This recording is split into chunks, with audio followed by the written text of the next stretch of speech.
Hello and welcome back to Death for All. And, well, there's actually been a couple of revelations, a couple of resolutions, and a couple of declarations too. Anyway, if we take a look at the kingdom screen real fast, you'll see exactly what's going on here. Diplomacy is where we want to go. Alright, so, at one point, the Aserai were at war against 4 or even 5, I didn't even check at that point because I was just like, oh, just leave me out of that. Because I was obviously doing my best to gain back our strength. Because, of course, in the previous episode, well, things happened. We're not going to go over that. Anyway, point is, we were building back our strength. Huge amounts of war declarations were going on. So basically, you know how it was at the end of the previous episode. We were at war against the Southern Empire and against the Crusade. Now, they continued to be at war with us up until very recently when they made peace with the Southern Empire. The Crusade made peace first. We're paying 1,300 to them, which is absolutely fine. That's actually a really good price considering. And we are also paying 500 to the Southern Empire. Again, absolutely bargain price right there. Really, really cheap. And then the Botanians decided to get in on the action. Now, amusingly enough, if I was recording at the time, this would have been pretty funny because I was doing a tournament just to kind of solidify my rightful place as the #1 on the leaderboard for the tournaments, right? You know how things are. And we're actually 1 or 2 victories ahead of Calradia, and you know who Calradia is. He's the leader of Botania. And funnily enough, I won the tournament, and then the war declaration came in. So obviously there's not really any kind of correlation there, but I think that that's rather funny nevertheless, because it kind of, indicates that maybe Calradia's keeping an eye on his competitors in the tournament listings, maybe. Yeah, that's obviously just a funny little amusement there, but whatever the case, they declared war, and then very shortly after that, Vlandia also decided to throw their hat into the ring, as you say, and yeah, we're having some big problems with these guys, because as you can see, they have a massive amount of combat strength. They've basically lost, as far as I can tell at least, 0 clans. I don't think they've lost any clans whatsoever. Botanian, on the other hand, yeah, they've lost they've lost quite a bit more, but maybe they're just not recruiting that many mercenaries. Now, the main problem with Botania right now is that they're actually besieging my one and only fief, which is... wait a minute, where is it now? Did they already take it? Oh, they might have already taken it. Never mind then. Alright. I was actually kind of, crossing my fingers and hoping that they wouldn't be able to take it, but it was one of the outliers, It was one of the outliers. It was super far away from basically any of the other territory that the Aserai had available. I actually swung around there just now, just to kind of see what I could do, but yeah, no. They've taken that really, really easily. So yeah, as I say, I was actually traveling all the way from here because I was going through a recruitment run to try and get as many units as possible. As you can see, this is my new army here. Don't have my companions left or anything like that. I mean, back, shall we say, because they obviously got taken prisoner. But yeah, we're hopefully going to be getting those back relatively soon. So anyway, the point is, I thought it would be a good idea to start here. I swung around through the Aserai, and I went to go and see Lagata, because obviously it was under siege, and I thought, hey, maybe I'll be able to, do battle or something like that. But no, that's not going to happen, not in a million years. They had over 1,600 units available for battle there. Super, super dangerous. We're going to be going into this tournament here. I'm actually kind of hoping that we'll find a tournament that actually has a horse available. Now, obviously, if you know how to get back on your feet after you've been defeated, then you'll know that I've been buying a bunch of horses. And buying a bunch of horses specifically for the only reason to gain those cavalry back. Because we want as many cavalry as possible in our army. We want to make sure that we are moving around really fast on the world map, and that is the way to do it. You want as many horses as possible, you want as many cavalry as possible, and that is hopefully what is going to provide us the way back to our wonderful, powerful reaches, and try to grasp as much as we can in terms of victories and renown and influence and all that wonderful stuff. Because obviously, because I attacked the Khuzait in the previous episode as well, yeah, we had a bit of a problem with our influence, as you might expect, because of course that was not sanctioned in any way, shape or form by my own faction. Now, obviously, as I was talking about previously, it wasn't so much that I had to go and speak to a villager party to be able to declare that war, because obviously I didn't have enough influence to actually declare the war through the diplomacy screen anyway, but yeah, anyway, it wasn't the fact that I had to go and speak to the villagers first, it was the fact that I couldn't just make a decision, take the negative impact, whatever it might be, to my character, you know, so whether that's a huge relation decrease, or whether that's, you know, a massive influence decrease like I did actually experience, any of those things would be fine, but I have no freedom to decide whether I want to declare war or attack a neutral vassal. And obviously, I'm not even talking about, you know, I'm talking about things like, hey, what if they decide to kick me out? You know, what if they decide to kick me out of the faction? That could be a negative consequence as well, dependent on if you had done that multiple times potentially, or whether you were a particularly dishonorable vassal up until that point.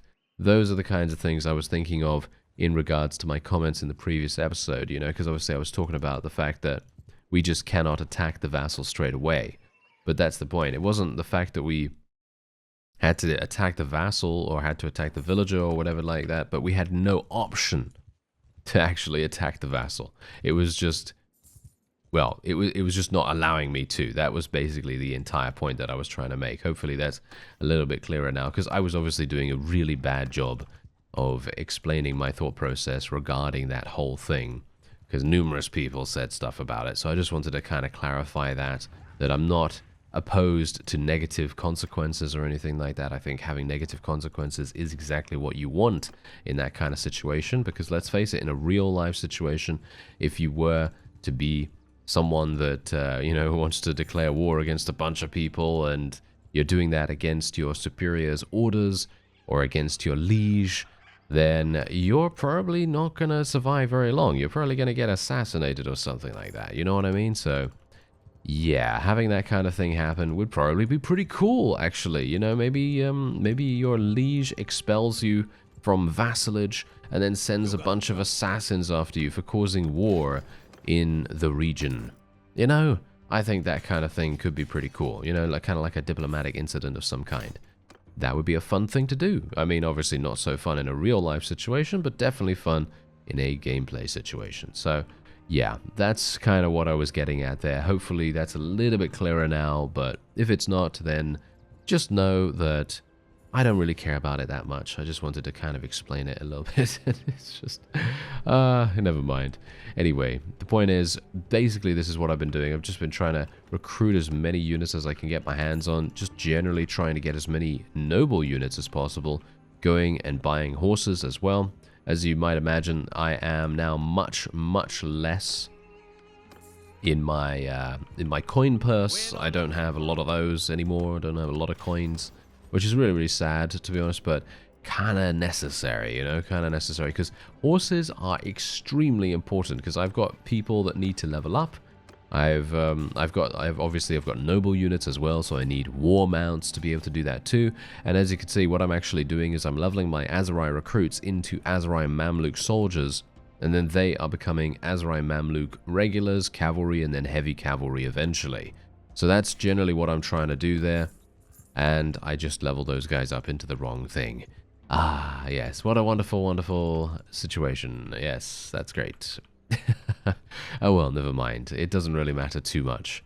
But yeah, anyway, so that's what I've been doing in my off-screen time, and that's the reason why you may be seeing me have a lot less cash than I had before, because I had 160,000 or something like that, which was absolutely amazing. Really nice to have that amount. Didn't want to go and walk through the streets, actually, all things considered. I actually wanted to go into the castle. There we go, because I wanted to discover these people, and that's exactly what I've done now. And yeah, I actually wanted to take a look at the... Nope, okay, we're not going to do that, thank you. Yeah, basically I'm just going to go in to the tournament, see what the reward is. If the reward is any good, then of course I'm going to do the tournament.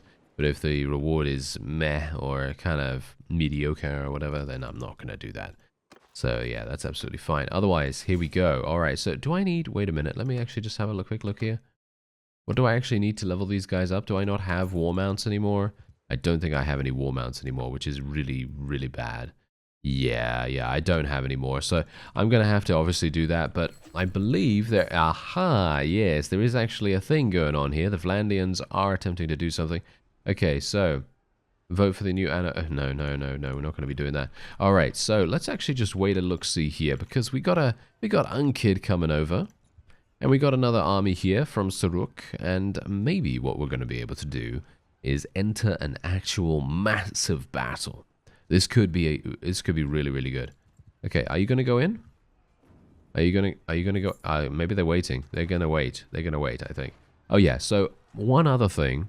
I noticed in my off-screen time that Regea, yes, none other than the ruler of the Southern Empire, has been killed. Yes, she has actually been killed.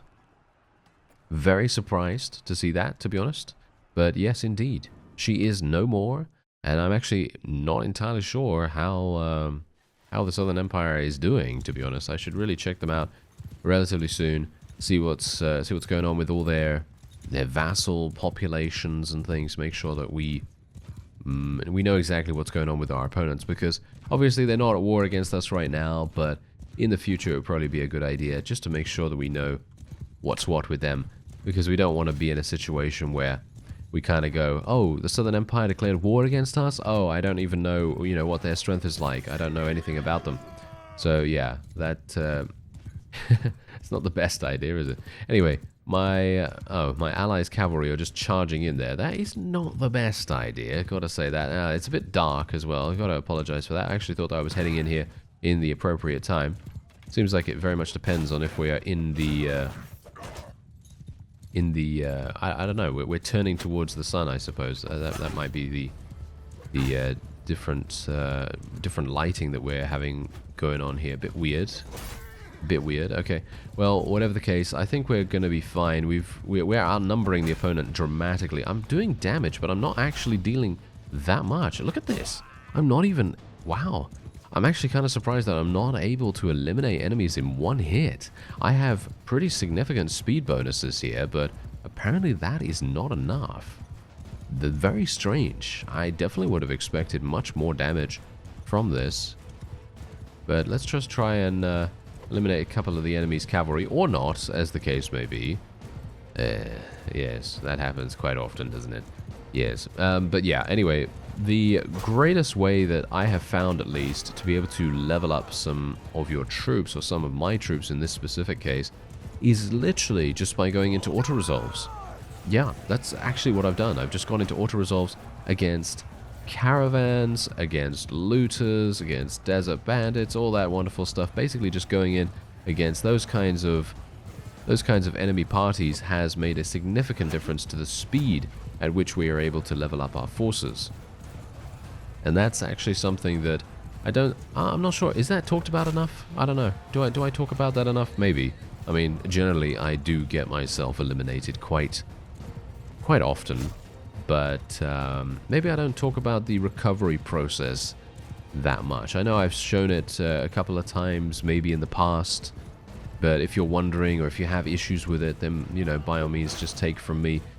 It is just a slow process. It's just one of those things. It's just a slow process. You gotta just take your time. Make sure you don't get taken prisoner, because let's face it, you can get taken prisoner super easily after being defeated. It's kind of like a snowball effect, really. Because one bad thing happens and then everything else just crumbles. It's kind of like a domino effect. Yep, it's kind of like a domino effect or snowball effect. Either one. Effects. Okay, I didn't die. Ooh, okay, I didn't die. That's all I can ask for. That is all I can ask for. That is a little bit worrying. Gotta say that. Seems like the enemy is going to lose, question mark? Because it feels to me like the Azariah are losing a huge amount of troops.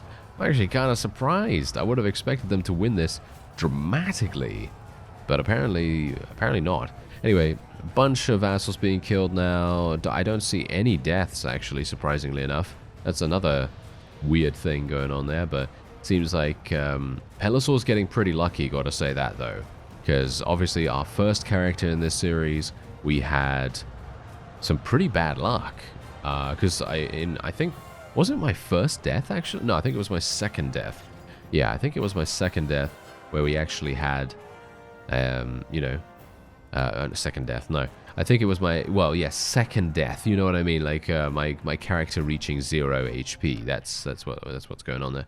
Alright, so yeah, there you go. He has been killed, that one guy.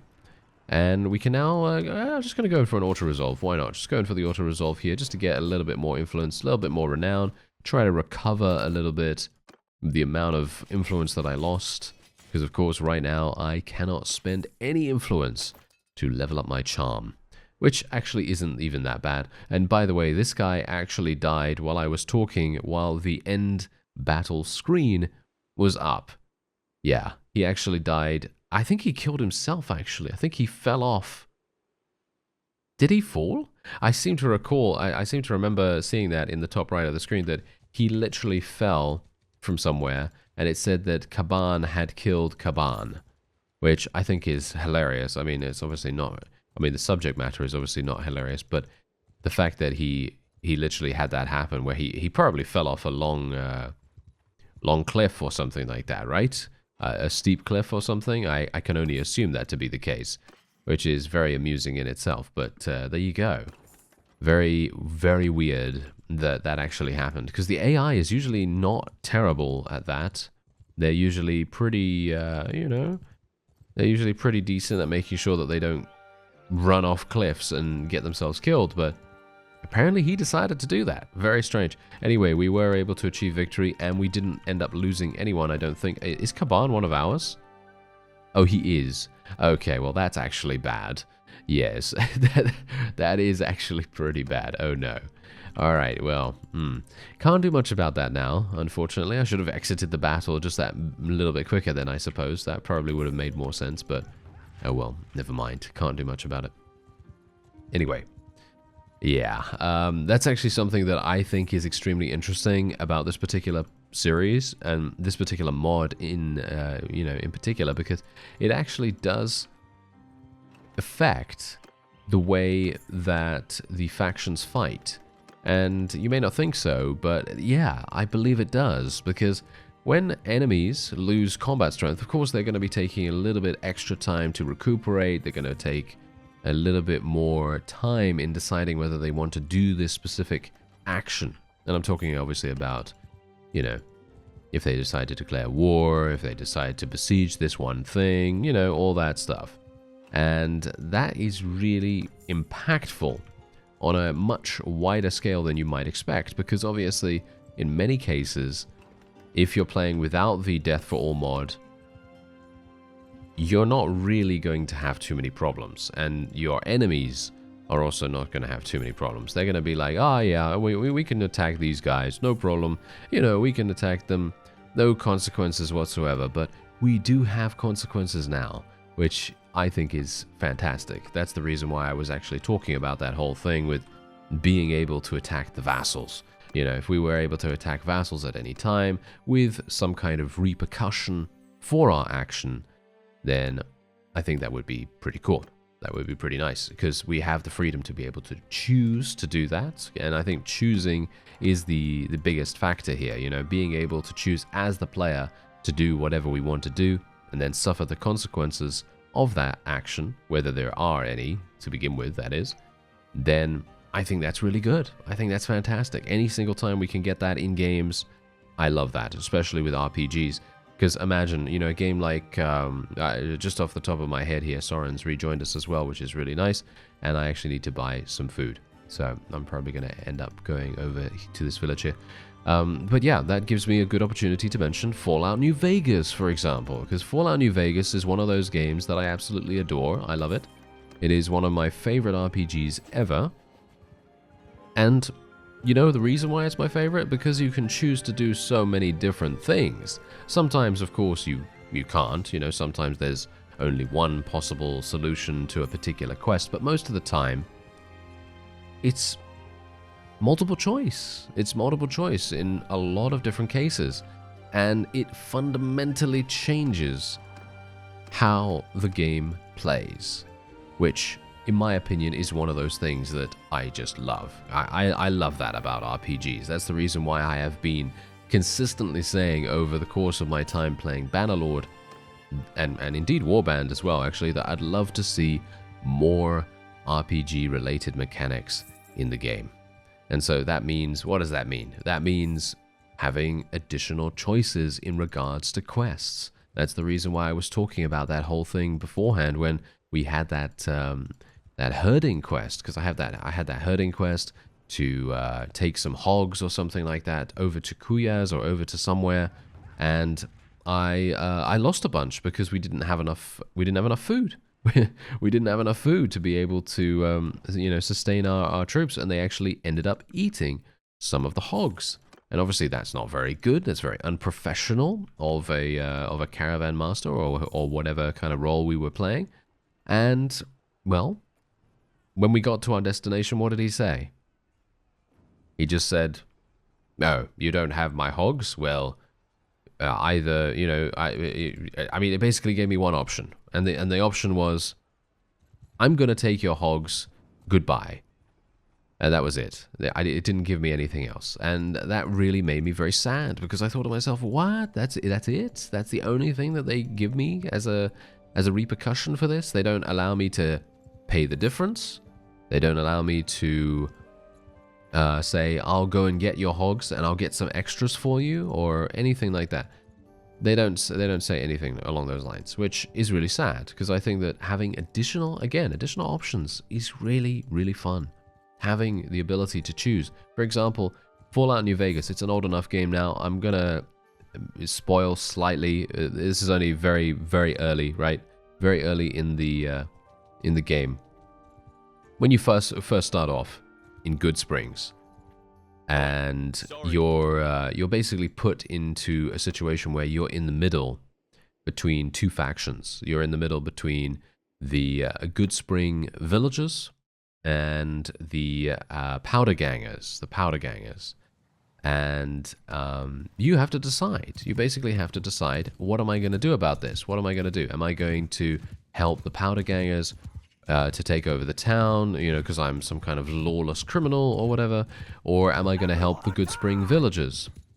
And Ringo, because Ringo is obviously, he's kind of like holding out in the abandoned, I think it's the abandoned gas station or something like that. I'm actually not entirely sure. It's been a long time since I played. Anyway, this is just from memory, right? And so that's the funny thing. You can decide on what you want to do, and it actually provides a significant consequence for your actions going forward as well. Because you think, okay, well, Good Springs, obviously, they all have reputations, right? Every single faction in the game has a reputation in some way or another. So, for example, if you end up killing all of the Good Springs villagers, or, end up siding with the powder gangers in that event, then you're going to be vilified. You're going to be vilified in Good Springs, and you may see some repercussions going forward. And then whenever you go to Good Springs after that, it's going to be taken over by, the powder gangers, or it's going to be kind of like a ghost town sort of thing. I actually haven't returned to Good Springs after even doing that, to be honest.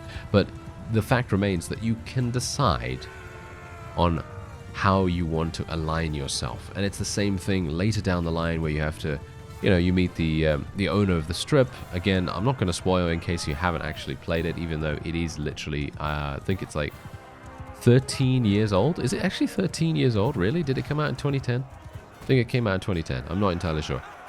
Don't quote me on that. But whatever the case, there are so many different options for you to take in that game. And that's the reason why I absolutely love it, because that's the reason why I love playing RPGs. It's the same thing with something like let me see if I can name another RPG with a lot of different choices. What about Divinity Original Sin 2.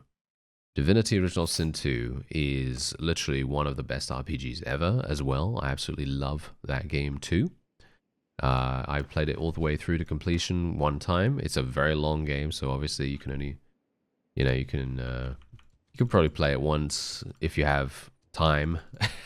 And then maybe if you have a lot of time, then you could play it as many times as you want, obviously. But yeah, that's my point though. That game has exceptional amounts of freedom, and you can decide whatever you want to do. It's actually crazy. And that's one of those things, it's one of those things where you just think, wow, this is what you can do in an RPG. And that's why that's why I've been trying to say, I'd love to see more of that kind of RPG-ness in Bannerlord, I'd love to see more of that. That would be so incredibly fun. Anyway, I am going to be going in against this vassal right here, and we'll hopefully be able to eliminate them. This is actually a pretty difficult fight for us, I think. I mean, I think it might be. We have villagers? Are you serious? Villagers are actually... fine. Alright, so here we go. We're actually going to fight inside the village itself. I am always livid when this kind of thing happens. I really do not appreciate it at all. I would very much prefer not to be fighting here, but it is actually quite picturesque if you think about it. It is actually quite nice to fight in these surroundings. But maybe not. I don't know. It very much depends. Anyway, I'm just going to try and do a little bit of damage here. I feel like I'm doing very little damage. Is it just me? I'm not sure. I feel like I'm doing very little. Because you can see here, I'm doing 85. Is that a lot for having a noble bow? I don't think so, right? I should really be doing much more. I don't know. Maybe I'm spoiled from my previous characters or something like that. Because I know that a lot of the time when I level up dramatically, and I have, I don't know, 250 in bows, or maybe even more than that. Maybe I have 300 in bows or something. When I have that amount, and then I shoot someone, it does like 130 damage or something like that, and I think to myself, whoa, that's crazy, I love that. But now I'm doing 80 against recruits, which is a bit weird. I don't know, maybe I just don't have enough bow skill. That's probably what's going on here, but I guess I'm just going to fire at a couple of extras. I mean, that's a headshot, so obviously you would expect me to do that amount. Okay, these crossbowmen are perfectly capable of eliminating me, so I should probably run away here. Let's tell my forces to charge in. This is not a good idea, by the way. I would highly recommend not charging in this situation, because we're charging uphill. It's going to make everything so much easier for the opponent, but we only have cavalry. So I'm not sure what else to do, to be honest, because otherwise I'm going to be standing there and they're just going to be shooting me for the foreseeable future, which is definitely not something we want. Okay, I'm probably going to get murdered here, actually. Yeah, no, please don't kill me, please don't kill me. Okay, we're fine, we're fine. So far. I mean, I think we should be okay, because the enemy does have some pretty limited unit quality. As far as I could tell, their troops are not the greatest, and I should be able to do a little bit of pokey action right here with my wonderful polearm. And I think we're good. Yeah, I think we are good. Yeah, that's good. Okay, very nice. Yes. How many more times shall I say good? I don't know, but yes, I'm very pleased. Okay, so should I shoot some more people? Maybe if I can actually see some. Yeah, shooting downwards while on a mount, yeah, pretty difficult because of the angle, so probably not going to be able to do that, but let's just speed things up. And we didn't, okay, wow, look at that, Soren actually killed the opponent, killed the opposing vassal, shall we say. That's pretty cool. Look at the amount of renown, yes, the amount of renown is fantastic, the amount of influence is great. Oh yeah, that's what we need. Alright, so we're just going to be letting her go once again. Going to take some prisoners, even though I actually have a huge amount of prisoners already. Going to just swap those out. Just going to swap these back in, and... Okay, wait a minute. Why? Why is it doing that now? That's really strange. Okay, not sure why this is happening, but I have noticed... in the last couple of times that we've been taking prisoners, is that most of the time they're not actually giving us the highest ranking highest ranking troops, which is really strange because usually that is exactly what they would do. They would usually give you the highest ranking troops automatically, but they don't any further, which is very strange. I'm not sure whether they've changed the way that that works, but I don't know. It used to be that whenever you clicked transfer all prisoners, you would then get the highest ranking prisoners in your party. But that doesn't. That's actually not how it works any further. Bit strange. Not sure if they changed it, as I say. Anyway, we are in enemy territory right now, so this is not the best idea. But yeah, let's try and see if I can make my way out of here without getting absolutely murdered. It would be nice, wouldn't it? Yes, it would be nice. Oh, I actually leveled up my polearms. Very nice. Combat movement speed, 25%. Oh, yeah. I will take the hard knock. Thank you very much. Yes, knocking someone down is extremely effective. Very, very effective. Sakanas has died in battle. Yeah, we want more of that, please. Kuyaz is now under siege by the Azerai. But yeah, as I was saying, the effect that vassal death has on the behavior of the opponent is so significant. It really is. And you wouldn't think so, but it is, you know, because obviously if the AI was... I mean, okay, now here's the thing. The AI is not the smartest at the best of times, but it knows when it should attack and it knows when it should retreat, of course, you know, because it's, you know, its combat strength is dwindling or something like that. And it's just so cool to actually see that happen. Like, for example, Vlandia. Look at the Vlandians. They had 6,700 combat strength when they initially declared war against us, and now they have 5,100. Look at that combat strength decrease. That's a significant loss, and I actually wonder whether they're going to make peace with us relatively soon. I actually wouldn't be surprised, because they've lost such a significant amount of strength, they might decide to do that. Anyway, that's going to be it for this episode. I thank you very much for watching, and I'll see you next time.